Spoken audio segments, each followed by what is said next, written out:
Don தமிழொலியில் புத்தம்புது நிகழ்ச்சிகளை உடனுக்குடன் பார்த்து மகிழ எமது ஃபேஸ்புக் மற்றும் யூடியூப் பக்கத்தை லைக் செய்யுங்கள். வணக்கம் நேயர்களே, வணக்கம் தமிழொலியின் மற்றும் ஒரு பகுதியான இன்றைய பத்திரிகைகள் நிகழ்ச்சியூடாக மீண்டும் சந்திப்பதில் மிக்க மகிழ்ச்சி. இன்று 22ஆம் தேதி டிசம்பர் மாதம் 2021 ஆண்டு புதன்கிழமை. இன்றைய நாளும் உங்கள் அனைவருக்கும் மகிழ்ச்சிகரமான நாளாக அமைய அனைவருக்கும் பொதுவான இறைவனை பிரார்த்தித்துக் கொள்கின்றேன். மகத்தான சாதனைகள் சாதிக்கப்படுவது வலிமையால் அல்ல, அது விடாமுயற்சியால். எனவே உங்களுடைய முயற்சியை எப்பொழுதும் விட்டுவிடாதீர்கள். மிக பெரும் சாதனைகளுக்கும் நீங்கள் சொந்தக்காரராகலாம் என்கின்ற சிந்தனையை கூறிக்கொண்டு இன்றும் வளமை போன்ற நிகழ்ச்சிக்கு அனுசரணை வழங்குகின்றார்கள் நெஸ்டமோட் அனுசரணையில் அடுத்து வரும் ஒரு மணி நேரம் நீங்கள் யாழ் குடாநாட்டிலிருந்து வெளிவந்திருக்கக்கூடிய ஈழநாடு, உதயன், விளம்பரி மற்றும் யாழ் தினக்குரல் ஆகிய பத்திரிகைகளின் முக்கியமான செய்திகளுடன் இணைந்திருக்கலாம். முதலில் நாங்கள் பத்திரிகைகளுடைய பிரதான தலைப்பு செய்திகள் மீது எங்கள் பார்வையை செலுத்தலாம். அந்த வகையில் ஈழநாடு பத்திரிகையுடைய பிரதான செய்தியாக தமிழ் பேசும் கட்சிகளின் கூட்டம், கடும் வாக்குவாதங்களுக்கு மத்தியில் புதிய வரைவுக்கு கட்சிகள் இணக்கம், சனிக்கிழமை கையொப்பங்களை சேகரிப்பு, இந்திய பிரதமருக்கு திங்களன்று கடிதம் என்பதாக காணப்படுகின்றது பிரதான செய்தி. அதேபோல உதயன் பத்திரிகை எடுத்துக்கொண்டால் ஒன்றுபட்ட நிலைப்பாட்டை பிரதிபலிக்கும் புதிய ஆவணத்தை தயாரிக்க தமிழ் பேசும் கட்சிகள் தீர்மானம், கொழும்பில் நடந்த நேற்றைய கூட்டத்தில் முடிவு என்பதாக காணப்படுகின்றது உதயம் பத்திரிகையுடைய பிரதான செய்தி. அவ்வாறு இன்றைய விளம்பரி பத்திரிகை எடுத்துக்கொண்டால் விளம்பரி பத்திரிகையுடைய பிரதான செய்தியாக தமிழ் பேசும் கட்சிகள் கொழும்பில் சந்திப்பு, நீண்ட இழுபறிக்கு பின்னர் புதிய வரைவு தயாரானது என்பதாக காணப்படுகின்றது அந்த செய்தி. அது விளம்பரி பத்திரிகையுடைய பிரதான செய்தி. யாழ் தினக்குரல் பத்திரிகை எடுத்துக்கொண்டால் 13வது திருத்தத்தை முழுமையாக அமுல்படுத்த கூறும் இந்தியாவுக்கான ஆவணம் தயார், நீண்ட இழுபறி, நீண்ட கலந்துரையாடலுக்கு பின்னர் தமிழ் பேசும் கட்சிகளால் தயாரிப்பு என்பதாக காணப்படுகின்றது அந்த செய்தி. அது யாழ் தினக்குரல் பத்திரிகையுடைய பிரதான செய்தி. தொடர்ந்து நாங்கள் இன்றைய ஈழநாடு பத்திரிகை எடுத்துக்கொள்ளலாம். அதன் முதல் பக்க செய்திகளை விரிவாக பார்க்கலாம். பிரதான செய்தியாக தமிழ் பேசும் கட்சிகளின் கூட்டம், கடும் வாக்குவாதங்களுக்கு மத்தியில் புதிய வரைவுக்கு கட்சிகள் இணக்கம், சனிக்கிழமை கையொப்பங்கள் சேகரிப்பு, இந்திய பிரதமருக்கு திங்களன்று கடிதம் என்பதாக காணப்படுகின்றது. இந்திய பிரதமருக்கு அனுப்ப வேண்டிய கடிதத்தில் உள்ளடங்க வேண்டிய விடயங்கள் தொடர்பில் புதிய வரைவு தயாரிப்பது என்ற இணக்கத்துடன் நேற்று கொழும்பில் கூடி பேசிய தமிழ் பேசும் கட்சிகளின் கூட்டம் நிறைவடைந்தது. அத்துடன் இந்த புதிய வரைவை சரிபார்த்து எதிர்வரும் சனிக்கிழமைக்குள் அந்த ஆவணத்தில் 11 கட்சிகளின் தலைவர்களும் கையொப்பமிடுவது என்றும், இவ்வாறு அனைத்து தலைவர்களும் கையொப்பமிட்டதும் திங்கட்கிழமை இந்திய பிரதமர் மோடிக்கு இந்திய தூதரகமூடாக கடித ஆவணத்தை அனுப்பி வைப்பது என முடிவு செய்யப்பட்டுள்ளது. டெலோ கட்சியின் ஏற்பாட்டில் 13வது திருத்தச் சட்டத்தை இலங்கை அரசாங்கம் நடைமுறைப்படுத்துவதை இந்தியா உறுதி செய்ய வேண்டும் என்பதை வலியுறுத்துமாறு இந்திய பிரதமரை கோரி தமிழ் பேசும் கட்சிகள் சார்பில் கடிதம் ஒன்றை அனுப்புவதற்கான சந்திப்புகள் இடம்பெற்றன. இந்த கடிதத்துக்கான வரைவு தயாரிக்கப்பட்ட நிலையில் அதில் திருத்தங்களை ஏற்படுத்தி கையொப்பமிடுவதற்காக நேற்றைய தினம் கட்சிகளின் தலைவர்கள் பிரதிநிதிகள் கொழும்பு குளோபல் டவர்ஸ் ஹோட்டலில் ஒன்று கூடினர். காலை மாலை என 2 அமர்வுகளாக இடம்பெற்ற இந்த கூட்டத்தில் இலங்கை தமிழரசு கட்சி நேற்று முன்தினம் செயற்குழு கூட்டத்தில் முடிவு எடுத்தவாறே தனியான வரைவு ஒன்றுடன் பங்கேற்றது. ஏற்கனவே டெலோவும் மற்ற கட்சிகளும் இணைந்து உருவாக்கிய வரைவு 13வது திருத்த சட்டத்தை நடைமுறைப்படுத்துவதையே கோரிக்கையாக கொண்டிருந்தது. தமிழரசு கட்சியின் வரைவில் கூட்டு உறவு சமஷ்டி கட்டமைப்பை கோரிக்கையாகவும் உச்சபட்ச அதிகார பரவலாக்கத்தையும் கோரும் விதமாக வரைவு சமர்ப்பித்தது. இந்த விடயங்கள் தொடர்பில் தமிழ் பேசும் கட்சிகள் கூடிய ஆராய்ந்தன. இதன் போது கடுமையான வாத பிரதிவாதங்கள் ஏற்பட்டன. இதைத் தொடர்ந்து வரைவில் தமிழரசு கட்சியின் விடயங்களை கோரிக்கொண்டு தற்காலிக ஏற்பாடாக 13வது திருத்தத்தை அப்படியே நடைமுறைப்படுத்த கோருவதை அடிப்படையாக கொண்டு வரைவில் திருத்தம் ஏற்படுத்த உடன்பாடு எட்டப்பட்டது. மதியம் 1:30 மணியுடன் முதல் அமர்வு முடிவடைந்த நிலையில் புதிய வரைவு தயாரித்து முடிக்கப்படவில்லை. இதனைத் தொடர்ந்து பிற்பகல் 2:45 மணியளவில் 2வது அமர்வு ஆரம்பமானது. இந்த அமர்வு ஆரம்பமான பின்னர் தமிழ் தேசிய கூட்டமைப்பின் தலைவர் இரா சம்பந்தன், தமிழ் மக்கள் தேசிய கூட்டணியின் தலைவர் CV விக்னேஸ்வரன் ஆகியோர் கூட்டத்தை தொடர்ந்து நடத்துமாறும் வரைவை இறுதி செய்து அனுப்பிய பின்னர் அவற்றை படித்து திருத்தங்கள் இருந்தால் கூறுவதாகவும் கூறி கூட்டத்திலிருந்து வெளியேறினர். தொடர்ந்து காரசாரமாக இடம்பெற்ற கூட்டத்தில் இறுதி வரைவில் இடம்பெற வேண்டிய விடயங்கள் குறித்து இறுதியில் சுமூகமான முடிவு எட்டப்பட்டது. இதனைத் தொடர்ந்து மாலை 5:45 மணியளவில் கூட்டம் நிறைவடைந்தது. இந்த சந்திப்பில் எட்டப்பட்ட விடயங்கள் அடங்கிய இறுதி வரைவு எட்டப்பட்டதும் அந்த வரைவு அனைத்து கட்சிகளின் தலைவர்களுக்கும் அனுப்பப்பட்டு அவர்கள் படித்து திருத்தங்கள் ஏதும் இருந்தால் அவையும் திருத்தப்பட்டதன் பின்னர் அனைத்து கட்சிகளின் தலைவர்களும் அந்த கடிதத்தில் கையொப்பமிடுவர். எதிர்வரும் சனிக்கிழமை மாலைக்குள் அனைத்து கட்சிகளின் தலைவர்களும் கையொப்பமிடுவது என்று முடிவு எட்டப்பட்டுள்ளது. இதனைத் தொடர்ந்து எதிர்வரும் திங்கட்கிழமை இந்திய தூதரகம் ஊடாக இந்திய பிரதமர் நரேந்திர மோடிக்கு கடிதத்தை அனுப்பி வைப்பது என்று முடிவெட்டப்பட்டது. இந்த சந்திப்பில் இரா சம்பந்தன், ரவுப் ஹக்கீம், மாவை சேனாது ராஜா, மனோ கணேசன், அமீர் அலி, சிபி விக்னேஸ்வரன், செல்வம் அடைக்கலநாதன், தர்மலிங்கம் சித்தார்த்தன், எம்.ஏ. சுமந்திரன், சுரேஷ் பிரேமச்சந்திரன், என் ஸ்ரீகாந்தா உட்பட அரசியல் தலைவர்கள் பங்கு கொண்டுள்ளமை குறிப்பிடத்தக்கது என்பதாக அந்த செய்தியில் காணப்படுகின்றது. அந்த செய்தியானது தமிழ் பேசும் கட்சிகளின் கூட்டம் கடும் வாக்குவாதங்களுக்கு மத்தியில் புதிய வரைவுக்கு கட்சிகள் இணக்கம் என்பதாக காணப்படுகின்றது. ஈழநாடு பத்திரிகையினுடைய பிரதான செய்தி. நாங்கள் ஈழநாடு பத்திரிகையினுடைய இனிய செய்திகள் மீது எங்கள் பார்வை செலுத்தலாம். அந்த வகையில் சீனாவுடன் மட்டுமல்ல இந்தியாவுடனும் எச்சரிக்கையுடன் செயல்பட வேண்டும் விக்னேஸ்வரன் எம்பி என்பதாக காணப்படுகின்றது ஒரு செய்தி. சீனாவுடன் மட்டுமில்லாமல் இந்தியாவுடனும் கவனமாக நடவடிக்கைகளில் இறங்க வேண்டும், இல்லையில் வருங்காலத்தில் இலங்கை பல்வேறு பிரச்சனைகளுக்கு முகம் கொடுக்கும் என தமிழ் மக்கள் தேசிய கூட்டணியின் தலைவரும் பாராளுமன்ற உறுப்பினருமான காவி விக்னேஸ்வரன் தெரிவித்துள்ளார். தமிழ் பேசும் கட்சிகளின் தலைவர்களின் கூட்டம் நேற்று கொழும்பில் இடம்பெற்றது. இந்த கூட்டத்தின் பின்னர் செய்தியாளருக்கு கருத்து வெளியிட்ட போதே அவர் இவ்வாறு தெரிவித்துள்ளார். மேலும் இந்திய சீன முரண்பாடு வருங்காலத்தில் இது உண்மை பாதிக்கும். இந்தியாவுக்கும் சீனாவுக்கும் இடையிலான வல்லரசு பிரச்சனைகள், முரண்பாடுகள், எதிர்பார்ப்புகள் சிறிய நாடான இலங்கைக்கு பெரும் பிரச்சனைகளை உருவாக்க உள்ளது. இந்த அரசாங்கம் ஒருவரை மற்றொருவருக்கு எதிராக தூண்டிவிடுகின்றது. 1 லட்சம் கோடி ரூபாய் பெறுமதியான உதவிகள் சீனாவிடமிருந்து கிடைக்கின்றது. இந்தியாவுடன் தமிழ் மக்களுக்கு மொழி, மத, கலாச்சார ரீதியான தொடர்பு உள்ளது. இந்த தொடர்புகளை பாதிக்கும் வகையில் வடக்குக்கான சீன விஜயம் அமைந்துள்ளது. இந்த வருகையை நல்ல விதத்தில் பார்க்கவில்லை. சீனா மட்டுமல்ல, யாராக இருந்தாலும் அவர்கள் தமது சொந்த நலன்களுக்கே தருவார்கள். இதனால் சீனாவுடன் மட்டுமல்லாமல் இந்தியாவுடனும் கவனமாக நடவடிக்கைகளில் இறங்க வேண்டும், இல்லையில் வருங்காலத்தில் இலங்கை பல்வேறு பிரச்சனைகளுக்கும் முகம் கொடுக்கும் என்றார் என்பதாக காணப்படுகின்றது அந்த செய்தியில். அந்த செய்தியானது சீனாவுடன் மட்டுமல்ல இந்தியாவுடனும் எச்சரிக்கையுடன் செயற்பட வேண்டும் விக்னேஸ்வரன் எம்பி என்பதாக காணப்படுகின்றது. அதேபோல அத்துமீறும் இந்திய படகுகள் அரசுடைமையாக்க ஏற்பாடு அமைச்சர் டாக்டர் தேவானந்தா என்பதாக காணப்படுகின்றது ஒரு செய்தி.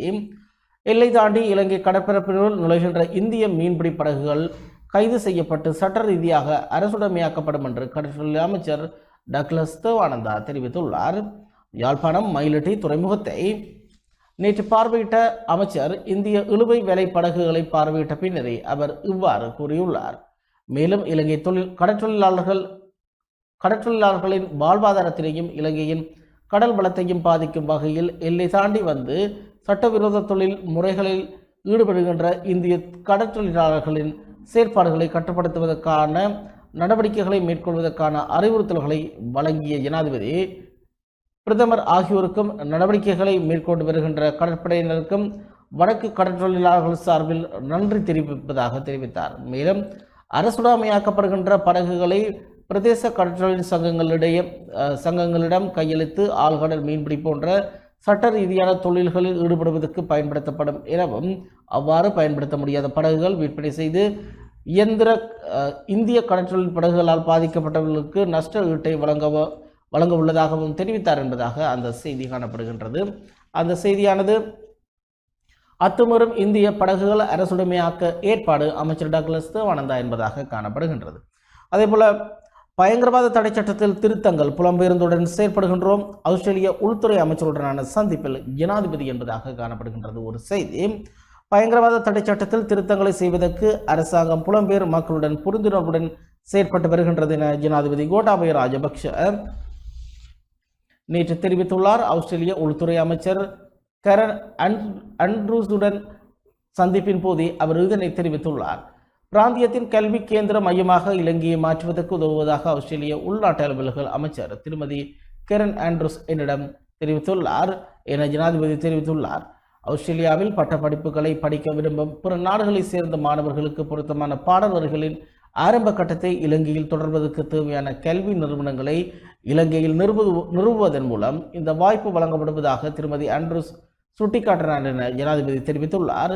11.7 மில்லியன் ஆஸ்திரேலிய டாலர் உதவியை இலங்கையில் கோவிட் தடுப்பு செயல்முறைக்கு ஆஸ்திரேலியா வழங்கியதை அவரிடம் நான் நினைவு கூர்ந்தேன் என ஜனாதிபதி தெரிவித்துள்ளார்.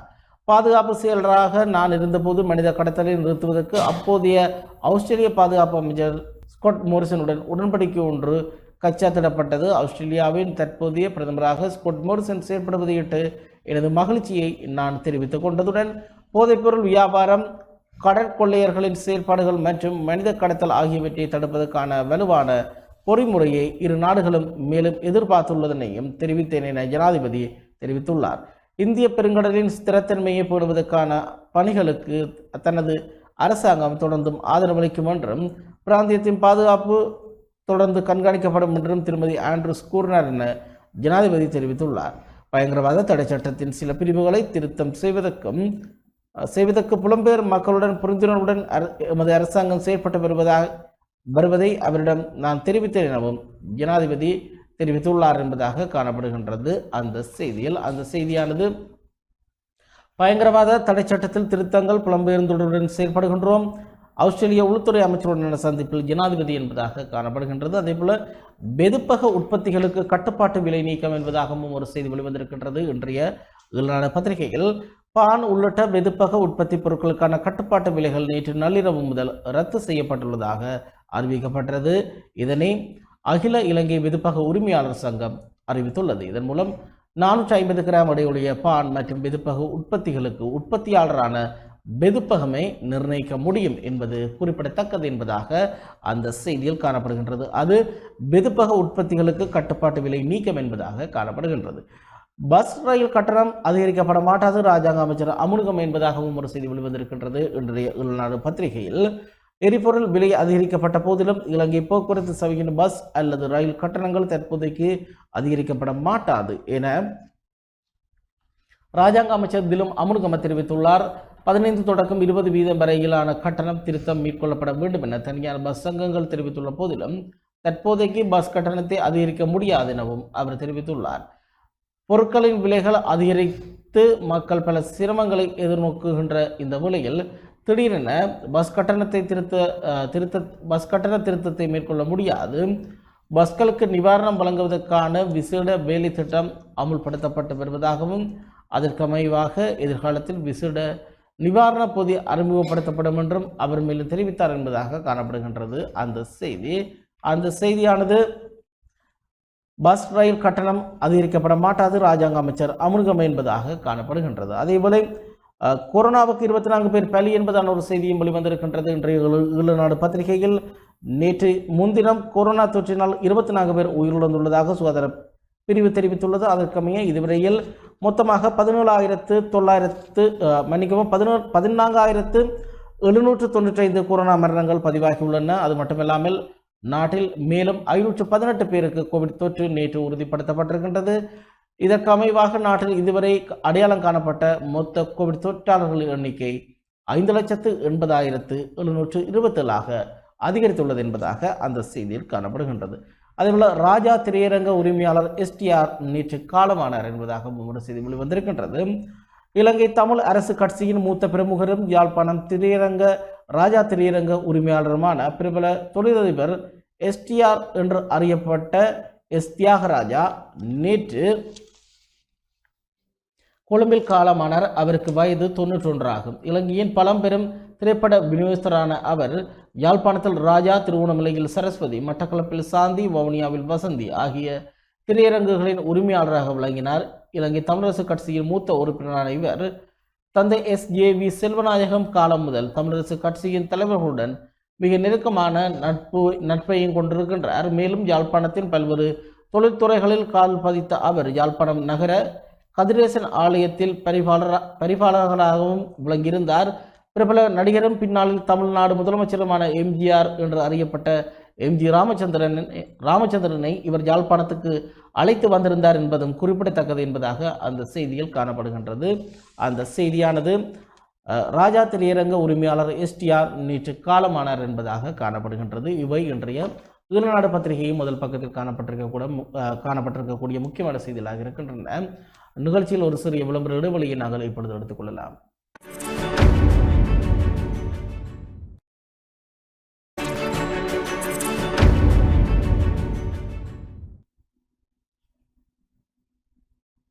இன்றைய பத்திரிகைகள் நிகழ்ச்சியூடாக இணைந்திருக்கின்றோம். இன்றைய பத்திரிகைகள் நிகழ்ச்சியில் அடுத்ததாக நாங்கள் இன்று வெளிவந்திருக்கக்கூடிய உதயன் பத்திரிகை எடுத்துக்கொள்ளலாம். உதயன் பத்திரிகையுடைய பிரதான செய்தி ஒன்றுபட்ட நிலைப்பாட்டை பிரதிபலிக்கும் புதிய ஆவணத்தை தயாரிக்க தமிழ் பேசும் கட்சிகள் தீர்மானம். கொழும்பில் நடந்த நேற்றைய கூட்டத்தில் முடிவு என்பதாக பிரதான செய்தி காணப்படுகின்றது. தமிழ் பேசும் கட்சிகளின் ஒன்றுபட்ட நிலைப்பாட்டை பிரதிபலிக்கும் வகையில் புதிய ஆவணம் ஒன்றை தயாரிப்பது என்று தமிழ் பேசும் கட்சிகள் நேற்று தீர்மானம் எடுத்துள்ளன. அதனை இந்திய பிரதமருக்கு அனுப்புவது தொடர்பான முன்முயற்சியில் தமிழ் பேசும் தரப்புகளின் தலைவர்களிடையே ஓர் இணக்க நிலை ஏற்பட்டுள்ளது என்று தெரிவிக்கப்பட்டது. இந்த கலந்துரையாடல் கொழும்பில் இடம்பெற்றிருந்தது. அழைக்கப்பட்ட தமிழ் கட்சிகளின் தலைவர்கள் அல்லது பிரதிநிதிகள் குறித்த கூட்டத்தில் பங்கு பெற்றிருந்தனர். புலட் சார்பில் ஆர் ராகவன், இலங்கை மக்கள் காங்கிரஸ் சார்பில் அமீர் அலி, ஸ்ரீலங்கா முஸ்லிம் காங்கிரஸ் சார்பில் நிசாம் காரியப்பர் பங்கு பெற்றனர். கூட்டத்துக்கு தமிழ் தேசிய கூட்டமைப்பின் தலைவர் இரா சம்பந்தன் தலைமை வகித்தார். ஏற்கனவே இந்த கூட்டத்தில் பங்கு பெற்றிய பிரதிநிதிகளின் 5 பக்க நகல் ஆவணம் ஒன்றை கூட்டத்தில் செலோ கையளித்திருந்தது. அந்த நகல் ஆவணத்தை ஏற்பதற்கு தமிழரசு கட்சி மறுத்தது. அதனால் தமிழரசு தரப்பால் ஒரு நகல் சமர்ப்பிக்கப்பட்ட நிலையில் மற்றைய நகலில் சில விடயங்களை இந்த நகலில் சேர்த்துக் கொள்வது என்று இணக்கம் காணப்பட்டது. இந்நிலையில் வயதில் மூத்த தலைவர்கள் கூட்டத்திலிருந்து வெளியேற எஞ்சியோர் ஒன்றிணைந்து தொடர் கலந்தாலோசனைகளில் ஈடுபட்டனர். அதன் அடிப்படையில் மனோ கணேசன், நிசாம் காரியப்பர், செல்வம் அடைக்கலநாதன், சுரேந்திரன், ஸ்ரீகாந்தா, மாவை சேனாதிராஜா, சுமந்திரன் ஆகியோர் 2 ஆவணங்களையும் ஒன்றிணைத்து புதிய நகல் வடிவத்தை தயாரிக்கும் பணியில் நேற்று மாலை முழுவதும் ஈடுபட்டனர். நேற்று மாலை 6 மணியளவில் நகல் வடிவுக்கான பூர்வாங்க இணக்கமிட்டப்பட்டது. தமிழ் மக்களின் முக்கிய பிரச்சனைகளாக அடையாளம் காணப்பட்டுள்ள 8 விடயங்களையும் அத்தோடு நேற்றைய கூட்டத்தில் இணக்கம் காணப்பட்ட அம்சங்களையும் ஒன்றிணைத்து புதிய நகல் வடிவத்தை தயாரிக்கும் பொறுப்பு சுமந்திரனிடம் ஒப்படைக்கப்பட்டது. ஆவணம் தயாரிக்கப்பட்டதும் அதனை அவர் எல்லா கட்சிகளுக்கும் அனுப்பி வைப்பார். அதனை குறித்த கட்சிகள் ஆராய்ந்து சம்மதம் தெரிவித்த பின்னர் அது பகிரங்கப்படுத்தப்படும். அனைத்து தலைவர்களும் ஒன்றிணைந்து அதில் ஒப்பமிட்டதும் அந்த ஆவணத்தை இந்திய பிரதமருக்கு அனுப்பி வைக்க நடவடிக்கை எடுக்கப்படும் என்று தீர்மானிக்கப்பட்டுள்ளது என்பதாக அந்த செய்தியில் காணப்படுகின்றது. அந்த செய்தியானது ஒன்றுபட்ட நிலைப்பாட்டை பிரதிபலிக்கும் புதிய ஆவணத்தை தயாரிக்க தமிழ் பேசும் கட்சிகள் தீர்மானம். கொழும்பில் நடந்த நேற்றைய கூட்டத்தில் முடிவு என்பதாக காணப்படுகின்றது. அதேபோல வெளிநாட்டு அழுத்தங்களை ஒருபோதும் ஏற்க மாட்டோம். தமிழ் பேசும் கட்சிகள் இந்தியாவை நாடுவது குறித்து அரசின் நிலைப்பாடு அறிவிப்பு என்பதாக ஒரு செய்தி வெளிவந்திருக்கின்றது. இந்தியா உட்பட வெளிநாடுகளை நாடும் உரிமை இந்த நாட்டில் உள்ள அரசியல் கட்சிகளுக்கு இருக்கின்றது. அதற்கு நாம் தடை ஏற்படுத்த மாட்டோம். அதேபோல இலங்கை என்பது இறையாண்மை மிக்க சுதந்திர நாடாகும். எனவே தேவையற்ற தலையீடுகளை ஒருபோதும் ஏற்க மாட்டோம் என்று அமைச்சரவை பேச்சாளரும் அமைச்சருமான டலஸ் அழகப்பெருமை தெரிவித்துள்ளார். அமைச்சரவை முடிவுகளை அறிவிக்கும் வாராந்திர ஊடகவியலாளர் மாநாட்டிலேயே அவர் இந்த விடயத்தை தெரிவித்துள்ளார். இதன்போது அரசியலமைப்பின் 13வது திருத்தச் சட்டத்தை முழுமையாக நடைமுறைப்படுத்த இலங்கை அரசுக்கு இந்தியா அழுத்தம் கொடுக்க வேண்டும் என தமிழ் பேசும் கட்சிகள் வலியுறுத்தியுள்ளன. இது தொடர்பில் அரசின் நிலைப்பாடு என்ன என்று எழுப்பப்பட்ட கேள்விக்கு பதிலளிக்கும் போதே அவர் இவ்வாறு கூறினார். அவர் மேலும் கூறுகையில், இலங்கை என்பது எதேச்சாதிகார நாடு கிடையாது. அந்த வகையில் தாம் சரியென ஏற்றுக்கொள்ளும் கருத்தை சுதந்திரமாக வெளிப்படையாக தெரிவிப்பதற்கான வாய்ப்பு அனைவருக்கும் அவசியம். இதன்படி இந்த நாட்டில் உள்ள மக்களுள் ஒரு தரப்பை பிரதித்துவப்படுத்தும் கட்சிகளுக்கு போராட்டங்களை நடத்துவதற்கு, அழுத்தங்களை பிரயோகிப்பதற்கு, வெளிநாட்டு தூதரகங்களுடன் பேச்சு நடத்துவதற்கு எந்தவித தடையும் இல்லை. நாம் வாழ்த்துக்களை தெரிவித்துக் கொள்கின்றோம். அதேபோல வெளிநாடுகள் மற்றும் எமது நாட்டில் செயற்படும் சிறு கட்சிகள் என்பன இலங்கை ஒரு இறையாண்மை மிக்க சுயாதீனமான நாடு என்பதை புரிந்து கொள்ள வேண்டும். உலகில் எந்த ஒரு நாடாலும் தேவையற்ற விதத்திலான தலையீடுகளையும் அழுத்தங்களையும் மேற்கொள்ள முடியாது. வரலாற்றில் அவ்வாறான சில சம்பவங்கள் இடம்பெற்றிருக்கலாம். ஆனால் அதற்காகவெல்லாம் வாய்ப்பை நாம் வழங்க மாட்டோம். அது ஏற்புடைய நடவடிக்கையாகவும் அமையாது. தெற்காசியாவின் ஆத்மாவாக கருதப்படும் நமது அண்டை நாடான இந்தியாவுடன் சிறந்த நல்லுறவு இருக்கின்றது. அந்த நட்பு நேர்த்தியான முறையில் இருக்கின்றது. எவரும் பேச்சு நடத்தலாம், போராட்டங்களில் ஈடுபடலாம். இறையாண்மை சுயாதீனம் தொடர்பில் நாம் தெளிவாக உள்ளோம் என்றார் என்பதாக அந்த செய்தியில் காணப்படுகின்றது. அந்த செய்தியானது வெளிநாட்டு அழுத்தங்களை ஒருபோதும் ஏற்க மாட்டோம். தமிழ் பேசும் கட்சிகள் இந்தியாவை நாடுவது குறித்து அரசின் நிலைப்பாடு என்பதாக காணப்படுகின்றது அந்த செய்தி. அதேபோல உதயன் பிரதம ஆசிரியர் கானமயில்நாதனின் 31வது நாள் நினைவு நிகழ்வு இன்று நல்லூரில் என்பதாக ஒரு செய்தி வெளிவந்திருக்கின்றது. உதயன் பத்திரிகையும் பிரதம ஆசிரியர் மாணவானா கானமயில்நாதனின் 31ஆம் நாள் நினைவஞ்சலியும் ஆத்ம சாந்தி பிரார்த்தனையும் இன்று பகல் நல்லூர் ஸ்ரீ துர்காதேவி மணிமண்டபத்தில் இடம்பெற உள்ளதாக அந்த செய்தியில் குறிப்பிடப்பட்டிருக்கின்றது. அதேபோல் எஸ்டிஆர் காலமானார் என்கின்ற செய்தியும் வெளிவந்திருக்கின்றது. ராயா திரை அரங்க உரிமையாளர் எஸ்டிஆர் என்று அழைக்கப்படுகின்ற எஸ்டிஆர் ராயா காலமானார் என்கின்றதாக அந்த செய்தியில் காணப்படுகின்றது. அந்த செய்தி கூட நாங்கள் ஏற்கனவே விரிவாக பார்த்திருக்கின்றோம். அதேபோல் பான் பனிசுக்கு இனிமேல் விலை கட்டுப்பாடுகள் இல்லை என்பதான செய்தியும் வெளிவந்திருக்கின்றது. அந்த செய்தி கூட நாங்கள் ஏற்கனவே பார்த்திருக்கின்ற செய்தி. காரைநகர் பிரதேச சபையின் பாதீடு மீண்டும் தோற்கடிப்பு, பதவியிழந்தார் தவிசாளர் என்பதாக ஒரு செய்தி வெளிவந்திருக்கின்றது. காரைநகர் பிரதேச சபையின் பாதீடு மேலதிக ஒரு வாக்கால் தோற்கடிக்கப்பட்டது. காரைநகர் பிரதேச சபை தவிசாளர் விஜயதர்மா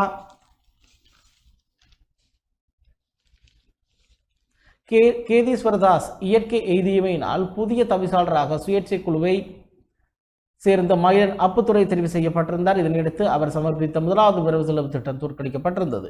இரண்டாவது பாதீடு சபையில் நேற்று சமர்ப்பிக்கப்பட்டது. இதன்போது தமிழ் தேசிய கூட்டமைப்பின் உறுப்பினர்களுக்கும் இபிடிபி உறுப்பினர்களுக்கும் இடையில் காரசாரமான விவாதம் இடம்பெற்றது. இதனையடுத்து பாதீடு வாக்கெடுப்புக்கு விடப்பட்டது. பாதீட்டுக்கு ஆதரவாக இபிடிபியில் 2 உறுப்பினர்களும் சுயேட்சை குழுவை சேர்ந்த 3 உறுப்பினர்களுமாக வாக்களித்திருந்தனர். எதிராக தமிழ் தேசிய கூட்டமைப்பை சேர்ந்த 3 உறுப்பினர்களும், ஐக்கிய தேசிய கட்சியைச் சேர்ந்த 2 உறுப்பினர்களும், தமிழ் தேசிய மக்கள் முன்னணியைச் சேர்ந்த ஒருவரும் வாக்களித்திருந்தனர். இதனையடுத்து ஒரு வாக்கால் பாதீடு தோற்கடிக்கப்பட்டது. இதனையடுத்து தவிசாளர் பதவி இழந்தார் என்பதாக காணப்படுகின்றது அந்த செய்தி. அதேபோல் அதனுடன் இணைந்ததாக மற்றொரு செய்தியாக முன்னணி உறுப்பினர்கள் 2 கட்சியிலிருந்து அவுட் என்பதாக காணப்படுகின்றது. தமிழ் தேசிய மக்கள் முன்னணியின் தலைவர் மற்றும் செயலாளர் ஆகியோருடன் நேரடியாக கலந்துரையாடிய போதும் சமூக நலன் சார்ந்து எடுக்கப்பட்ட வரவு செலவு திட்ட வாக்கெடுப்பில் நடுநிலை வகிப்பது என்ற முடிவுக்கு மாறாக செயற்பட்டதாக தெரிவித்து தமிழ் தேசிய மக்கள் முன்னணியின் காரைநகர் பிரதேச சபை உறுப்பினர் பரமானந்தம் தவமணி மற்றும் கட்சியின் காரைநகர் அமைப்பாளர் கணபதி பிள்ளை நிமலதாசன் ஆகியோர் உடனடியாக கட்சியிலிருந்து நீக்கப்பட்டுள்ளனர். இந்த தகவலை தமிழ் தேசிய மக்கள் முன்னணியின் சட்ட ஆலோசகரும் சிரேஷ்ட சட்டத்திறனியுமான கனரட்னம் சுஹாஸ் தெரிவித்துள்ளார். அவரது உத்தியோகபூர்வ பேஸ்புக் பக்க கணக்கிலேயே இது பற்றி குறிப்பிட்டுள்ளார். காரைநகர் பிரதேச சபையின் அடுத்த ஆண்டுக்கான பாதீட்டுக்கு எதிராக வாக்களித்தமையினால் அவர்கள் கட்சியிலிருந்து நீக்கப்படுகின்றனர் என்றும் அந்த பதிவில் குறிப்பிடப்பட்டுள்ளது என்பதாக அந்த செய்தியில் காணப்படுகின்றது. அந்த செய்தியானது முன்னணி உறுப்பினர்கள் 2 கட்சியிலிருந்து அவுட் என்பதாக காணப்படுகின்றது. அதேபோல புதுக்குடியிருப்பில் 2 வீடுகளில் நள்ளிரவு கொள்ளை, பல லட்சம் ரூபாய் நகைகள் திருட்டு என்பதாக அந்த செய்தி காணப்படுகின்றது. முல்லைத்தீவு மாவட்டத்தில் புதுக்குடியிருப்பு பிரதேசத்தில் நேற்று முன்தினம் இரவு 2 இடங்களில் கொள்ளை சம்பவங்கள் பதிவாகியுள்ளன. ஆனந்தபுரம் 6ஆம் வட்டார பகுதியில் நேற்று முன்தினம் இரவு ஓடு பிரித்து வீட்டுக்குள் புகுந்த கொள்ளையர்கள் 3 கத்தியை காட்டி வீட்டில் இருந்தவர்களை அச்சுறுத்தி பெறுமதியான பொருட்களை கொள்ளையடித்து சென்றனர். இதன் போது பெறுமதியான 3 அலைபேசிகள், 4 பவுன் தங்க ஆபரணங்கள் மற்றும் பணப்பரிமாற்ற அட்டைகள், கடவுச்சீட்டு அடையாள அட்டைகள், வெளிநாட்டிலிருந்து கொண்டு வந்த மது போத்தல்கள் உள்ளிட்ட 6,92,000 ரூபாய் பெறுமதியான பொருட்கள் கொள்ளையடிக்கப்பட்டுள்ளன என்று முறையிடப்பட்டது. அந்த வீட்டில் இருந்தவர்கள் அண்மையில் தான் வெளிநாடு ஒன்றிலிருந்து வந்துள்ளனர் என்று தெரிவிக்கப்பட்டது. வீட்டில் சிசிடிவி கேமராக்கள் பொருத்தப்பட்டிருந்த போதும் கேமராக்கள் சில அடித்து நொறுக்கப்பட்டுள்ளன. ஒளிப்பதிவு சேமிக்கும் பதிவகத்தையும் கொள்ளையர்கள் எடுத்து சென்றுள்ளனர். இந்த சம்பவம் தொடர்பில் பாதிக்கப்பட்டவர்கள் புதுக்குடியிருப்பு போலீஸ் நிலையத்தில் முறைப்பாடு செய்துள்ளனர். மற்றைய கொள்ளை கைவெளி 2ஆம் வட்டார பகுதியில் நேற்று முன்தினம் இரவு இடம்பெற்றது. வீட்டில் இருந்தவர்கள் ஆழ்ந்த உறக்கத்தில் இருந்த நிலையில் வீட்டின் கதவை உடைத்து வீட்டில் இருந்த 20 பவுன் தங்க ஆபரணங்கள் மற்றும் 5,000 ரூபாய் பணம் என்பன கொள்ளையிடப்பட்டுள்ளன. இந்த சம்பவங்கள் நள்ளிரவு 11 மணிக்கும் அதிகாலை 4:30 மணிக்கும் இடையில் பதிவாகியுள்ளன. சம்பவம் தொடர்பில் பாதிக்கப்பட்ட குடும்பத்தினர் புதுக்குடியிருப்பு போலீஸ் நிலையத்தில் முறைப்பாடு செய்துள்ளனர். போலீசார் விசாரணைகளை மேற்கொண்டு வருகின்றனர் என்பதாக அந்த செய்தியில் காணப்படுகின்றது. அந்த செய்தியானது புதுக்குடியிருப்பில் 2 வீடுகளில் நள்ளிரவு கொள்ளை, பல லட்சம் ரூபாய் நகைகள் திருட்டு என்பதாக காணப்படுகின்றது. அதேபோல் மற்றொரு செய்தியாக 150 பேரை உலகுக்கு வழங்கிய 105 வயது மூதாட்டி நேற்று உயிரிழந்தார் என்பதாக கட்டமிடப்பட்ட ஒரு செய்தி இன்றைய உதயம் பத்திரிகையில் வெளியே வந்திருக்கின்றது. பிள்ளைகள் தொடக்கம் கொப்பாட்டன் வரை 150 பேரை, அதாவது 4 தலைமுறைகளை இந்த உலகத்துக்கு வழங்கியிருந்த தென்மராட்சி பிரதேசத்தில் மூத்த பிரஜையான 105 வயதுடைய மூதாட்டி நேற்று காலமானார். சாவகச்சேரி சங்கத்தானையை சம்பச்சி மாவடியை சேர்ந்த லட்சுமி தம்பிப்பிள்ளை என்பவரே இவ்வாறு காலமானார். சுகதேகியாக வாழ்ந்து வந்த அவர் ஒரு வார காலமாக ஏற்பட்ட சுயினம் காரணமாக நேற்று காலை காலமானார் என்பதாக உறவினர்கள் தெரிவித்துள்ளனர். 10 பிள்ளைகள், அதில் 5 ஆண் பிள்ளைகள், 5 பெண் பிள்ளைகள், பேரப்பிள்ளைகள் 45 பேர், 3ஆம் தலைமுறையான பூட்ட பிள்ளைகள் 83 பேர், 4ஆம் தலைமுறையாகிய கொப்பாட்டன் பிள்ளைகள் 15 பேர் என மொத்தமாக 150 பேரை இந்த உலகத்துக்கு வழங்கியுள்ளார். 10 பிள்ளைகளில் 5 ஆண்கள் இலங்கையிலும், 3 மகள்கள் நோர்வே, சுவிஸ், ஜெர்மனியிலும், ஒரு மகள் இலங்கை சாவகச்சேரியிலும் வசிக்கின்றனர். ஒரு மகள் காலமாகிவிட்டார். குறித்த மூதாட்டி 1916ஆம் ஆண்டு மே மாதம் 10ஆம் தேதி பிறந்தவர் ஆவார். இவரது கணவர் 1901ஆம் ஆண்டு பிறந்து 1990ஆம் ஆண்டு 90 வயதில் காலமானார். குறித்த மூதாட்டி தனது கணவருடன் சேர்ந்து விவசாயம் செய்து வந்துள்ளார். சரியான நேரத்துக்கு உணவு உண்ணும் பழக்கமுடையவர். இதுவரை எந்த விதமான நொடிகளுக்கும் சுகதேகியாக நோய் நொடிகளுமின்றி சுகதேகியாக வாழ்ந்துள்ளார். இந்த வருட முற்பகுதியில் அவர் தனது 105வது பிறந்த நாளை சிறப்பாக கொண்டாடினார். அது மட்டுமின்றி புலம்பெயர் நாடுகளில் உள்ள உறவுகளால் அனுப்பப்பட்ட பணத்தை சாவகச்சேரி மருத்துவமனையின் அபிவிருத்திக்காக மருத்துவமனை பொறுப்பதிகாரியிடம் கையெழுத்திருந்தார் என்றும் தெரிவிக்கப்படுகின்றது என்பதாக அந்த செய்தி காணப்படுகின்றது. அந்த செய்தியானது 150 பேரை உலகுக்கு வழங்கிய 105 வயது மூதாட்டி நேற்று உயிரிழந்தார் என்பதாக காணப்படுகின்றது. இவை இன்றைய உதயம் பத்திரிகையில் முதல் பக்கத்தில் காணப்படக்கூடிய முக்கியமான செய்திகளாக இருக்கின்றன. தொடர்ந்து நாங்கள் இன்றைய வலம்புரி பத்திரிகை எடுத்துக்கொள்ளலாம். வலம்புரி பத்திரிகையுடைய பிரதான செய்தி இவ்வாறு காணப்படுகின்றது. தமிழ் பேசும் கட்சிகள் கொழும்பில் சந்திப்பு, நீண்ட இழுபறிக்கு பின்னர் புதிய வரைவு தயாரானது என்பதாக காணப்படுகின்றது அந்த செய்தி. ஏற்கனவே டெரோ தயாரித்த வரைவையும் புதிதாக தமிழரசு கட்சி தயாரித்த வரைவையும் இணைத்து புதிய வரைவு தயாரிக்கப்பட்டுள்ளது. எனினும் முன்னர் டெரோ தயாரித்த வரைவின் பெரும்பாலான உள்ளடக்கங்களுடன் சிறிய சொற்பத மாற்றங்களுடனேயே இந்த வரைவு அமைந்துள்ளது என்பதாக அந்த செய்தியானது தொடர்ந்து செல்கின்றது. கொழும்பில் இடம்பெற்ற இந்த தமிழ் கட்சியினுடைய சந்திப்பு, அழைக்கப்பட்ட கட்சிகளுடைய சந்திப்பு, அதன் பின்னர் நீண்ட இழுபறிக்கு பின்னதாக புதிய வரைவு தயாரானது என்கின்றபடியே நாங்கள் ஏற்கனவே விரிவாக இன்றைய ஈழநாடு மற்றும் உதயம் பத்திரிகையில் பார்த்திருக்கின்றோம். எனவே வலம்புரி பத்திரிகையின் ஏனைய செய்திகள் மீது எங்கள் பார்வை செலுத்தலாம். அந்த வகையில் பயங்கரவாத தடை சட்டத்தில் திருத்தம் செய்ய புலம்பெயர் மக்களுடன் அரசாங்கம் புரிந்துணர்வு, ஆசி அமைச்சரிடம் ஜனாதிபதி தெரிவிப்பு என்பதான செய்தி காணப்படுகின்றது. பயங்கரவாத தடை சட்டத்தின் சில பிரிவுகளை திருத்தம் செய்வதற்கு புலம்பெயர் மக்களுடன் புரிந்துணர்வுடன் அரசாங்கம் செயற்பட்டு வருவதாக ஆஸ்திரேலிய உள்நாட்டு அலுவல்கள் அமைச்சரிடம் ஜனாதிபதி கோட்டாபய ராஜபக்ச தெரிவித்துள்ளார் என்பதாக காணப்படுகின்றது.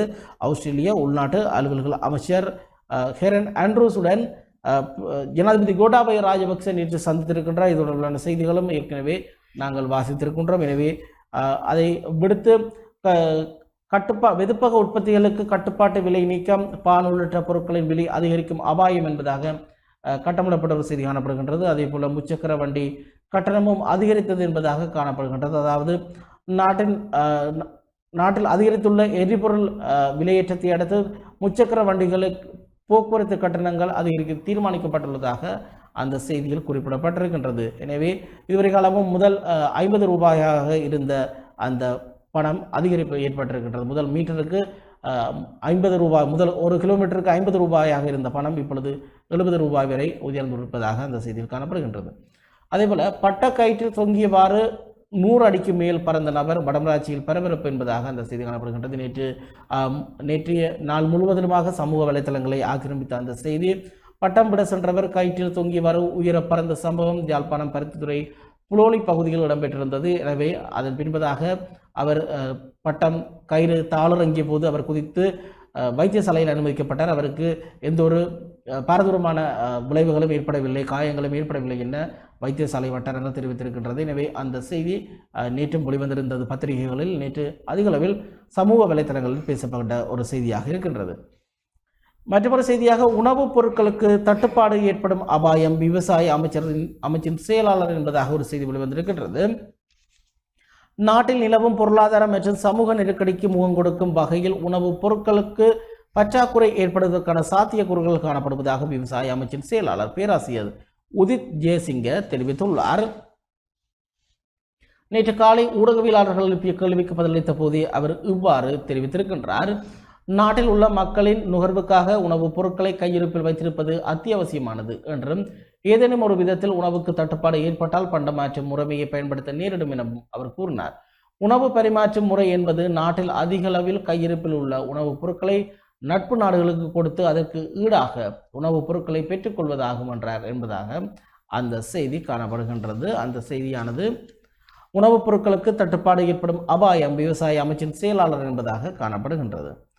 கட்சியின் முடிவை மீறிய உறுப்பினர்களை நீக்கியது முன்னணி என்பதான செய்தி காணப்படுகின்றது. அது நாங்கள் ஏற்கனவே பார்த்திருக்கின்ற செய்தி. அதாவது கேரநகர் பிரதேச சபை வரவு செலவு திட்டத்துக்கு கட்சியின் முடிவை மீறி செயற்பட்டார்கள் என்ற பேரில் இருவர் கட்சிக்கு இடைநிறுத்தியிருக்கின்றது என்பதான செய்தி நாங்கள் ஏற்கனவே வாசித்திருக்கின்றோம். அதே போல இலங்கை மீது ஆதிக்கம் செலுத்த இந்த நாட்டுக்கும் உரிமை கிடையாது, அமைச்சர் டலஸ் அழகப்பெரும தெரிவிப்பு என்பதான செய்தியும் வந்திருக்கின்றது. நேற்று அரசாங்க தகவல் திணைக்களத்தில் இடம்பெற்ற வாராந்திர செய்தியாளர் சந்திப்பின் போது இந்த தமிழ் கட்சிகளுடைய சந்திப்பு குறித்து கேட்கப்பட்ட கேள்விக்கு அமைச்சரவை பேச்சாளர் டலஸ் அழகப்பெரும தெரிவித்த கருத்தாக இலங்கை மீது ஆதிக்கம் செலுத்த இந்த நாட்டுக்கும் உரிமை கிடையாது என்பதான செய்தி வெளிவந்திருக்கின்றது. அது தொடர்பில் நாங்கள் ஏற்கனவே விரிவாக பார்த்திருக்கின்றோம். கலவையில் ஏற்பட்ட மாற்றமே சிலிண்டர் வெடிப்புக்கு காரணம் என்பதாக இன்னும் ஒரு செய்தியும் வெளிவந்திருக்கின்றது. ஜனாதிபதி விசாரணை ஆணைக்குழு தலைவர் என்பதாக அதில் காணப்படுகின்றது. எரிவாயு சிலிண்டர்களின் கலவையில் ஏற்பட்டுள்ள மாற்றமே வெடிப்புகளுக்கு முக்கியமான காரணம் என எரிவாயு கசிவு தொடர்பான வெடிப்புகள் குறித்து ஆராய்வதற்காக ஜனாதிபதியால் நியமிக்கப்பட்ட குழு முடிவு செய்துள்ளது.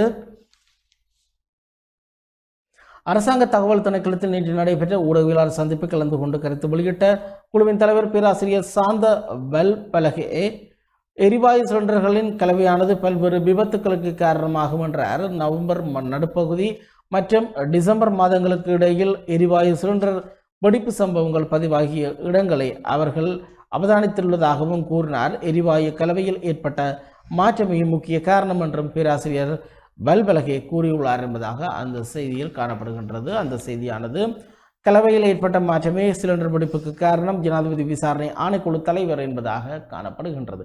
அதே போல கொரோனாவால் 24 பேர் பலி என்பதான செய்தியும் வெளிவந்திருக்கின்றது. அது தொடர்பில் நாங்கள் இல்நாடு பத்திரிகையில் பார்த்திருக்கின்றோம். எனவே வலம்புரி பத்திரிகையுடைய முதல் பக்க செய்திகள் இவ்வாறாக இருக்கின்றன. எனவே இன்றைய பத்திரிகைகள் நிகழ்ச்சியில் ஒரு சிறிய விளம்பர இடைவெளியை நாங்கள் இப்பொழுது எடுத்துக்கொள்ளலாம்.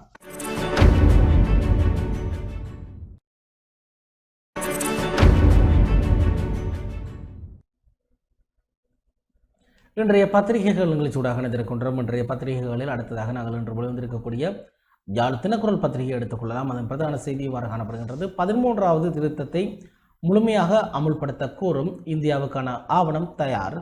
நீண்ட இழுபறி நீண்ட கலந்துரையாடலுக்கு பின்னர் தமிழ் பேசும் கட்சிகளால் தயாரிப்பு என்பதாக காணப்படுகின்றது.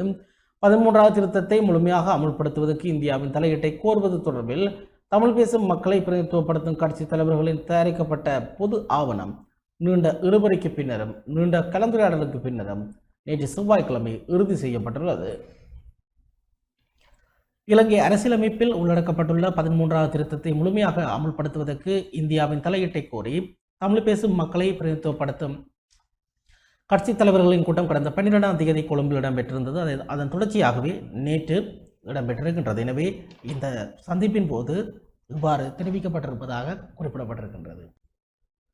அந்த செய்தி தொடர்பில் நாங்கள் ஏற்கனவே விரிவாக பார்த்திருக்கின்றோம். நேற்று இடம்பெற்ற அந்த சந்திப்பு தொடர்பில் இப்பொழுது அந்த ஆவணம் தயார் என்கின்ற செய்தியாகவே அந்த செய்தி காணப்படுகின்றது. எனவே நாங்கள் ஏனைய செய்திகளாக தமிழ் தரப்பின் முயற்சிக்கு எந்த தடையும் கிடையாது, அமைச்சரவை பேச்சாளர் டலஸ் என்பதான ஒரு செய்தியும் காணப்படுகின்றது.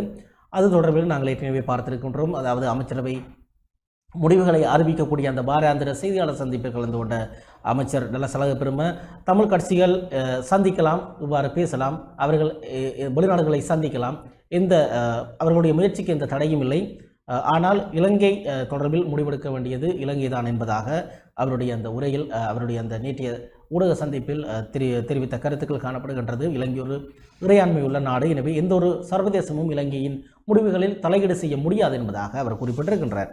அதேபோல கடந்த 3 நாட்களில் 68 இந்திய மீனவர்கள் கைது என்பதாக இன்றைய யாழ் தினக்குரல் பத்திரிகையின் வலது பக்க மேல்மூலைகளில் காணப்படுகின்றது இந்த இந்திய மீனவர்களுடைய கைது தொடர்பில் ஆன செய்திகள். எனவே 3 நாட்களில் 68 இந்திய மீனவர்கள் கைது என்பதான செய்தி வெளிவந்திருக்கின்றது. சனிக்கிழமை வரையிலான கடந்த 3 நாட்களில் மாத்திரம் இலங்கை கடற்பரப்புக்குள் சட்டவிரோதமாக அத்துமீறி மீன்பிடியில் ஈடுபட்ட 68 இந்திய மீனவர்கள் கைது செய்யப்பட்டனர்.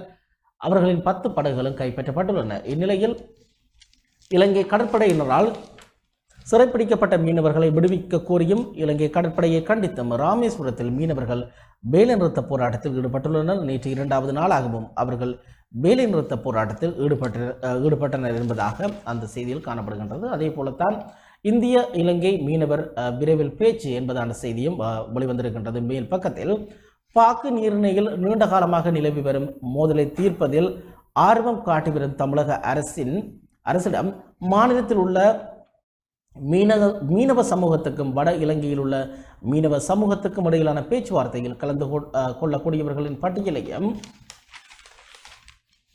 பேச்சுக்கான தற்காலிக தேதிகளையும் சமர்ப்பிக்குமாறு இந்திய வெளியுறவுத்துறை அமைச்சு கேட்டுக்கொண்டுள்ளது. எங்கள் பதிலை விரைவில் அனுப்புவோம் என்று தமிழக அரசு வட்டாரங்கள் தெரிவித்துள்ளன. கடந்த ஞாயிற்றுக்கிழமை இலங்கை கடற்படையினரால் 55 தமிழக மீனவர்கள் கைது செய்யப்பட்டு 8 விசைப்படகுகள் கைப்பற்றப்பட்ட பின்னணியில் உத்தேச பேச்சுவார்த்தை முக்கியத்துவம் பெற்றுள்ளது. கைது செய்யப்பட்ட மீனவர்களை விடுவிக்க கோரி ராமேஸ்வரம் மீனவர்கள் திங்கட்கிழமை முதல் போராட்டத்தில் ஈடுபட்டு வருகின்றவை குறிப்பிடத்தக்கது என்பதாக அந்த செய்தியில் காணப்படுகின்றது. அந்த செய்தியானது இந்திய இலங்கை மீனவர்கள் விரைவில் பேச்சு என்பதாக காணப்படுகின்றது. அதேபோல இந்த எரிபொருள் விலையேற்ற தொடர்பிலான செய்திகள் இன்றைய ஜாலத்தின குரல் பத்திரிகையின் முதல் பக்கத்தில் விழுந்திருக்கின்றது. குறிப்பாக பெட்ரோல் 20, டீசல் 10 ரூபாவால் விலைகள் கடுமையாக அதிகரிப்பு, மண்ணெண்ணெய் விலையும் 10 ரூபாவால் உயர்வு என்பதாக காணப்படுகின்றது. இது நேற்றைய நிலவரமாக காணப்படுகின்றது. நேற்று இது தொடர்பிலான இந்த விலையேற்றம் தொடர்பிலான முழுமையான விவரங்கள் நேற்று வெளிவந்திருந்தன.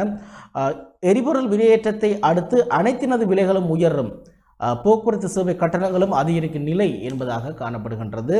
எரிபொருள் விலையேற்றத்தை தொடர்ந்து போக்குவரத்து உள்ளிட்ட பல்வேறு சேவை கட்டணங்களுக்கும் அத்தியாவசிய பொருட்களின் விலைகளும் மேலும் அதிகரிக்கும் நிலை ஏற்பட்டுள்ளது. நேற்று முன்தினம் திங்கட்கிழமை நள்ளிரவு முதல் நாட்டில் எரிபொருள் விலைகள் பெருமளவில் அதிகரிக்கப்பட்டுள்ளன. இதனைத் தொடர்ந்து பஸ் கட்டணங்களையும்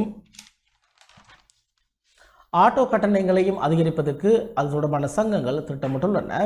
குறிப்பாக பஸ் கட்டணத்தை 20% அதிகரிக்க வேண்டும் என்று பஸ் சங்கங்கள் கோரிக்கை முன்வைத்துள்ளன. இதேவேளை ஆக குறைந்த பஸ் கட்டணமாக இருக்கும் 14 ரூபாய் கட்டணத்தை 25 ரூபாய் வரையில் அதிகரிக்க வேண்டும் என்று அகில இலங்கை தனியார் பஸ் உரிமையாளர்கள் சங்கம் கோரிக்கை விடுத்துள்ளது. இதேவேளை ஆட்டோ கட்டணங்களை அதிகரிப்பதற்கு முச்சக்கர வண்டி ஓட்டுநர்கள் சங்கம் தீர்மானித்துள்ளது. இதன்படி தற்போது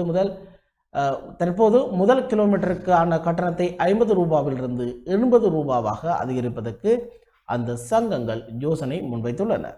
அத்துடன் பாடசாலை வாகன போக்குவரத்து கட்டணங்களை அதிகரிப்பதற்கும் அது தொடர்பான சங்கம் திட்டமிட்டுள்ளது. ஜனவரி மாதம் முதல் அதனை செயற்படுத்துவதற்கு பாடசாலை வாகன சங்கங்கள் எதிர்பார்த்துள்ளன. இந்நிலையில் பொருட்களை கொண்டு செல்லும் கொள்கலன்கள் போக்குவரத்து கட்டணத்தினை 20% அதிகரிப்பதற்கு அது தொடர்பான சங்கங்கள் தீர்மானித்துள்ளன. இதனை நேற்று நள்ளிரவு முதல் அமுல்படுத்துவதற்கு கொள்கலன் போக்குவரத்து சங்கம் தெரிவித்துள்ளது. இதேபோல மரக்கறிகளின் விலைகள் கிலோ ஒன்றுக்கு 10 ரூபாவால் அதிகரிப்பதற்கு தீர்மானிக்கப்பட்டுள்ளன. பொருளாதார மத்திய நிலையத்தின் வர்த்தகர் சங்கம் இந்த தீர்மானத்தை எடுத்துள்ளதாக கூறப்படுகின்றது. இந்நிலையில் நேற்று நள்ளிரவு முதல் அமலுக்கு வரும் வகையில் பான் உள்ளிட்ட பேக்கரி உற்பத்திகளுக்கான நிர்ணய விலைகளை தளர்த்துவதற்கு பேக்கரி உரிமையாளர்கள் சங்கம் தீர்மானித்துள்ளது.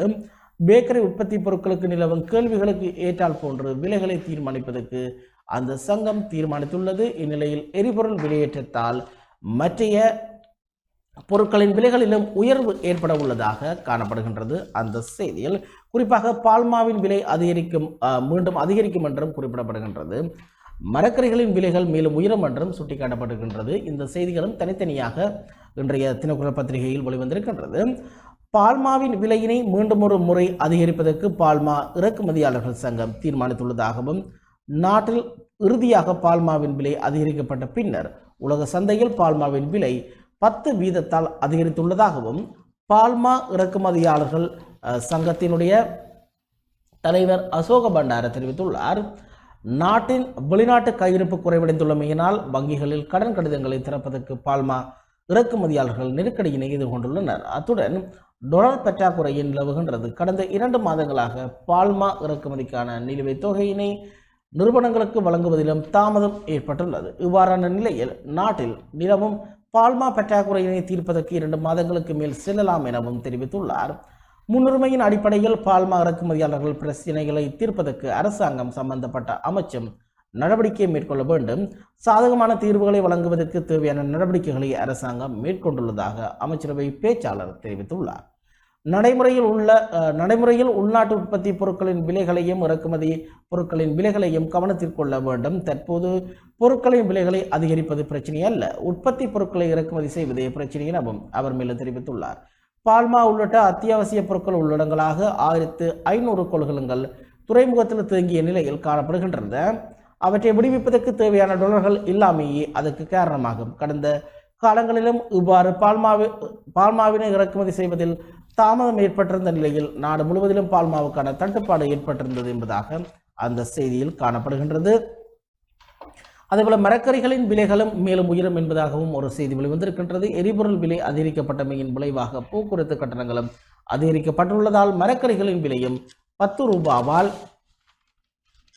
அதிகரிப்பதற்கு தீர்மானிக்கப்பட்டுள்ளதாக அகில இலங்கை இணை பொருளாதார மத்திய நிலையங்களின் தலைவர் அருணசாந்த ஹெட்டியாராய்ச்சி தெரிவித்துள்ளார்.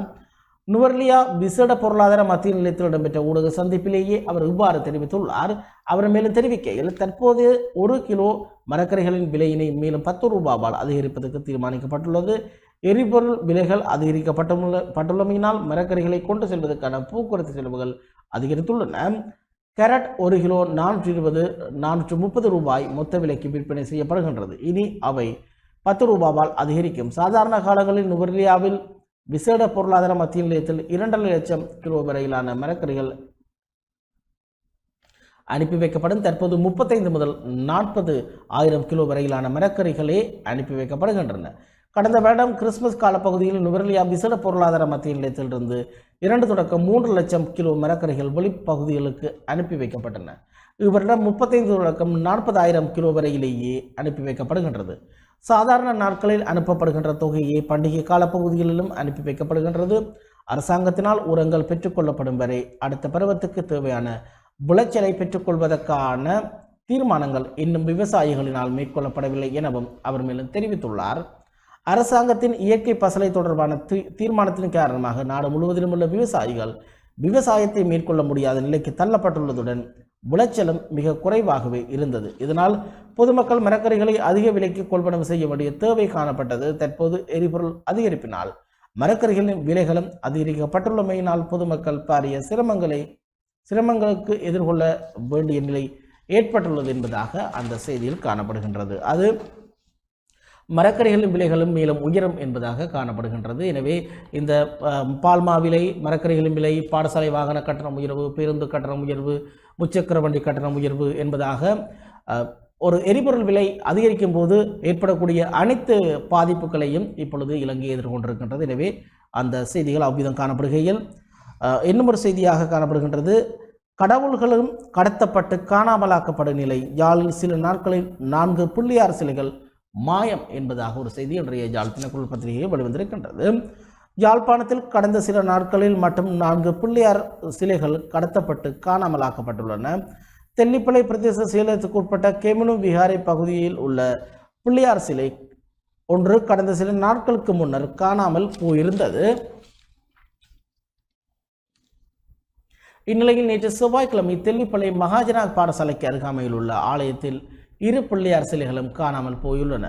அது மட்டுமல்லாது பலாலி போலீஸ் பிரிவுக்கு உட்பட்ட பகுதியில் உள்ள ஆலயம் ஒன்றிலும் பிள்ளையார் சிலை காணாமல் போனதாக தெரிவிக்கப்படுகின்றது. இச்சம்பவங்கள் தொடர்பில் போலீஸ் நிலையங்களில் முறைப்பாடுகள் பதிவு செய்யப்பட்ட நிலையில் சந்தேக நபர்கள் எவரும் இதுவரை கைது செய்யப்படவில்லை. இது குறித்து விசாரணைகளை மேற்கொண்டு வருவதாக போலீசார் தெரிவித்துள்ளனர் என்பதாக அந்த செய்தியில் காணப்படுகின்றது. அந்த செய்தியானது கடவுள்களும் கடத்தப்பட்டு காணாமலாக்கப்படும் நிலை. யாழில் சில நாட்களில் 4 பிள்ளையார் சிலைகள் மாயம் என்பதாக அந்த செய்தியில் காணப்படுகின்றது. அதேபோல மருத்துவர்களின் போராட்டம் தொடர்ந்து முன்னெடுக்கப்படும். அரச மருத்துவ அதிகாரிகள் சங்கம் அறிவிப்பு என்பதான செய்தி வெளிவந்திருக்கின்றது. அரச மருத்துவ அதிகாரிகளின் 7 கோரிக்கைகளுக்கு சுகாதார அமைச்சு தீர்வு வழங்கும் வரையில் நாடு முழுவதிலும் பணிப்பயிர்ப்பு போராட்டத்தை தொடர்ந்து முன்னெடுப்பதற்கு தீர்மானித்துள்ளதாக அரச மருத்துவ அதிகாரிகள் சங்கம் தெரிவித்துள்ளது. வைத்தியர்களின் தனிப்பட்ட பிரச்சனைகளை கவனத்தில் கொண்டு தொழிற்சங்க போராட்டத்தை முன்னெடுக்கவில்லை. நாட்டில் உள்ள நோயாளர்கள் மற்றும் பொதுமக்களின் சுகாதார நிலைமையினை கருத்தில் கொண்டு இந்த நடவடிக்கை மேற்கொள்ளப்பட்டுள்ளதாக சங்கத்தின் மத்திய குழு மற்றும் ஊடக குழு உறுப்பினர் வாசன் ரட்னசிங்கம் தெரிவித்துள்ளார். தற்போது வெளியிடப்பட்டுள்ள விசேட வைத்திய நிபுணர்களின் இடமாற்ற பட்டியலானது இடமாற்ற சபையினால் பங்குதாரரான அரச மருத்துவ அதிகாரிகளின் சங்கத்தின் அனுமதியின்றி வழங்கப்பட்டுள்ளது. நோயாளர்களுக்கு வைத்திய சேவைகள் கிடைக்கும் வகையிலேயே நியமனங்கள் மற்றும் இடமாற்றங்கள் வழங்க வேண்டும். அதேவேளை நிர்வாக வைத்திய சேவை உத்தியோகத்தர்களின் வைத்திய நியமனத்திலும் பிரதான பங்கு எமக்கு உள்ளது. அரசாங்கத்தினால் கலந்துரையாடலின் மூலம் பிரச்சனைகள் தீர்ப்பதற்கு முடியும் எனின் முடியும் என்ற நிலையில் அரச மருத்துவ அதிகாரிகள் சங்கத்தினை போராட்டத்துக்கு தள்ளுவதற்காகவே அவை முன்னெடுக்கப்படவில்லை. எனவே போராட்டத்தை முன்னெடுத்தால் மாத்திரமே தீர்வு வழங்கப்படுமா என தொடர்ச்சியாக போராட்டங்கள் முன்னெடுக்கப்படும் என்றும் அவர் தெரிவித்துள்ளார்.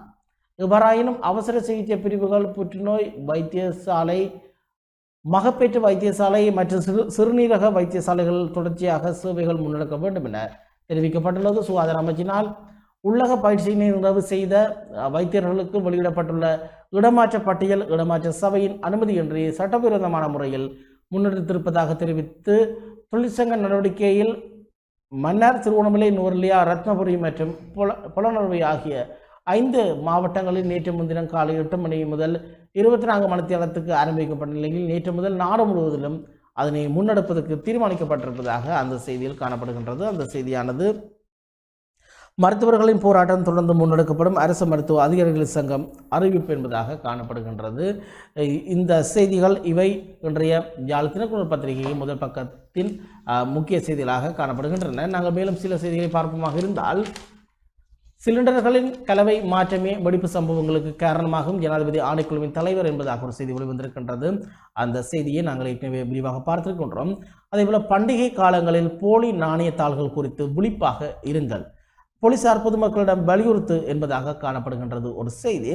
பண்டிகை காலங்களில் போலி நாணயத்தாள்களை குறித்து விழிப்பாக இருக்குமாறு போலீசார் பொதுமக்களிடம் கேட்டுள்ளனர். குறிப்பாக வியாபார தலங்களில் உரிமையாளர்களிடமும் இது தொடர்பில் கோரிக்கையை போலீசார் விடுத்துள்ளனர். பண்டிகை காலங்களில் பொருட்களை கொள்முதல் செய்யும் போது போலியான தாள்கள் பயன்படுத்தப்படும் வாய்ப்புகள் உள்ளன. இதன் போது பல்வேறு உத்திகளை கையாண்டு போலியான நாணயத்தாள்களை பயன்படுத்த மோசடியாளர்கள் முனையக்கூடும். இந்நிலையில் கடந்த வாரத்தில் மாத்திரம் கிருளப்பண, பாதுக்க, களுத்துறை மற்றும் ரங்கல ஆகிய இடங்களில் 5000 மற்றும் 1000 ரூபாய் போலி நாணயத்தாள்கள் கண்டுபிடிக்கப்பட்டுள்ளன. இது தொடர்பில் பலர் கைது செய்யப்பட்டுள்ளனர். போலி நாணய அச்சிடலுக்கான உபகரணங்களும் கைப்பற்றப்பட்டுள்ளன. இதனிடத்தே போலீசார் போலி நாணயத்தாள்கள் தொடர்பான எச்சரிக்கையை விடுத்துள்ளனர் என்பதாக அந்த செய்தியில் காணப்படுகின்றது. அதேபோல வெளிநாட்டு நாணய கையிருப்பை பேணும் நோக்கிலேயே எரிபொருள் விலை அதிகரிப்பு அமைச்சரவை இணை பேச்சாளர் டலஸ் என்பதாக காணப்படுகின்றது. எரிபொருள் கையிருப்பை உறுதிப்படுத்தி வெளிநாட்டு நாணய கையிருப்பை பேணும் நோக்கிலேயே எரிபொருள் விலை அதிகரிப்பு மேற்கொள்ளப்பட்டுள்ளது என்று அமைச்சரவை இணை பேச்சாளரான அமைச்சர் டலஸ் அழகுபெரும தெரிவித்துள்ளார். அரசாங்க தகவல் திணைக்களத்தில் நேற்று இடம்பெற்ற ஊடக சந்திப்பிலேயே அவர் இவ்வாறு குறிப்பிட்டிருக்கின்றார். அந்நிய செலாவணி வீழ்ச்சிக்கு ஏதேனும் வகையில் தீர்வு காணும் நோக்கிலேயே எரிபொருள் விலைகள் அதிகரிக்கப்பட்டுள்ளது.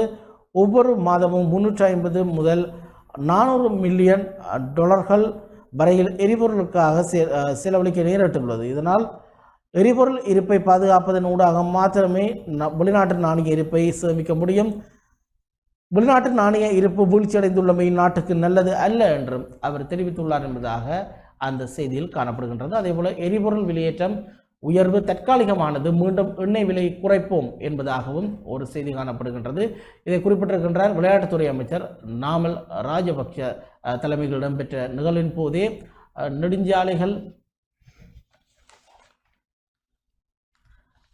இந்த செய்தியை கூறியிருப்பவர் விளையாட்டுத்துறை அமைச்சர் நாமல் ராஜபக்ஷ என்பதாக அந்த செய்தியில் காணப்படுகின்றது. இவை இன்றைய யாழ் தினக்குரல் பத்திரிகையில் முதல் பக்கத்தில் காணப்படக்கூடிய முக்கியமான, அதே போல உள்பக்கத்தில் காணப்பட்ட சில முக்கியமான செய்திகளாக இருக்கின்றது. இத்துடன் இன்றைய பத்திரிகைகள் நிகழ்ச்சியானது நிறைவுக்கு வருகின்றது. என்றும் பழமை போன்றே அரசுரை வழங்கியிருந்தார்கள் நெஸ்டமோட். அதே போல ஒளிபரப்பில் தொழில்நுட்பத்தில் உதவிய ஜொனிஷனுடன் விடைபெறும் நான் கனகநாயகம் பரோதியன். மீண்டும் மற்றொரு நிகழ்ச்சி வாயிலாக சந்திக்கலாம். வணக்கம். டான் தமிழொலியில் புத்தம்புது நிகழ்ச்சிகளை உடனுக்குடன் பார்த்து மகிழ எமது ஃபேஸ்புக் மற்றும் யூடியூப் பக்கத்தை லைக் செய்யுங்கள்.